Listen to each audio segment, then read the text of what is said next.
ప్రభువును రక్షకుడైన యేసుక్రీస్తు నామములో మీకు శుభములు తెలియజేస్తున్నాను. ఈరోజు దేవుని వాగ్దానము యెషయా గ్రంథము 43వ అధ్యాయము 1వ వచనం. అయితే యాకోబు నిన్ను సృజించిన వాడగు యెహోవా, ఇశ్రాయేలు నిన్ను నిర్మించిన వాడు ఇలాగ సెలవిచ్చుచున్నాడు. నేను నిన్ను విమోచించి ఉన్నాను, భయపడకుము.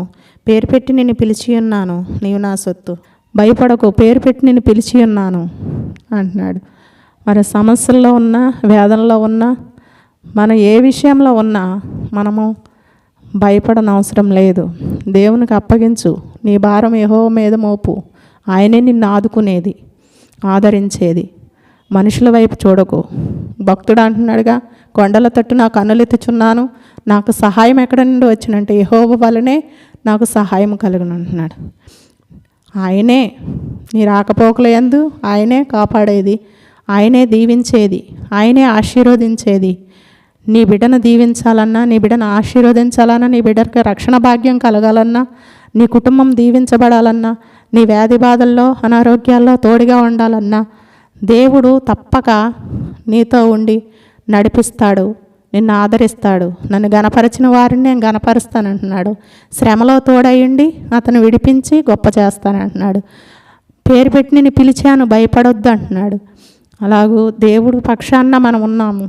దేవుడు మన యందుండి మనల్ని ఆదుకునే దేవుడు. యుద్ధము యెహోవాదే. దేవుని కొరకు కనిపెట్టుకుని ప్రార్థన చేస్తే దేవుడు మన శ్రమలో నుంచి విడిపించే దేవుడు, ఆదుకునే దేవుడు, తోడుగా ఉండే దేవుడు. భయపడనవసరం లేదు. ప్రార్థన చేసుకుందాం. మహాపరిశుద్ధుడా, సర్వాధికారి, సర్వశక్తిమంతుడా, ఆశ్చర్యకరుడ, ఆలోచనకర్త, ఈ విధంగా ప్రభువా ఈ దినం వాగ్దానం వింటున్న ప్రతి ఒక్క కుటుంబాన్ని ఆదరించండి. ఏ సమస్యలో ఉండి విడలు నైనా భయపడుచున్నారు, అలనాడు యాకోబును ఆశీర్వదించినది, యోసేపును దీవించిన దేవుడవు ప్రభా, బిడ్డ కుటుంబాలను మీరు దీవించండి. వారి సమస్యలో నుంచి, వారి వ్యాధి బాధలో నుంచి, అనారోగ్యాల్లోంచి మీరు విడిపించి బలపరిచి మీ సహాయాన్ని దయచేసి తోడుగా ఉండి కుటుంబాలకు మారుమనసు రక్షణ అనుగ్రహించండి.